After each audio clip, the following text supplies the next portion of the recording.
കണ്ണു നിറയെ കാട് കണ്ടൊരു യാത്ര. ഗവി യാത്രയിൽ കാടും മൃഗങ്ങളുമല്ലാതെ പ്രത്യേകിച്ചൊന്നും കാണാനില്ല. എന്നാൽ യാത്ര എന്ന മനോഹര അനുഭവം ആസ്വദിക്കാൻ ആഗ്രഹിക്കുന്നവർക്ക് ഈ വഴി തന്നെ തിരഞ്ഞെടുക്കാം.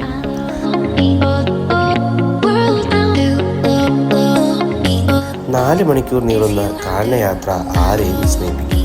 യാത്ര പോകുന്നത് പെരിയാർ ടൈഗർ റിസർവിൻ്റെ ഉള്ളിലൂടെയാണ്. വന്യമൃഗങ്ങൾ ധാരാളമുണ്ട്. നമ്മൾ അവരെ കണ്ടില്ലെങ്കിലും അവർ നമ്മളെ കാണുന്നു.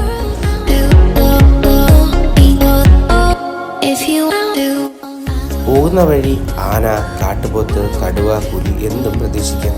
ചിലപ്പോൾ കാണാം, ചിലപ്പോൾ കാണില്ല. പ്രതീക്ഷയുടെ ഭാരമില്ലാതെ സഞ്ചരിക്കാൻ സാധിച്ചാൽ ഏറ്റവും നല്ലത്.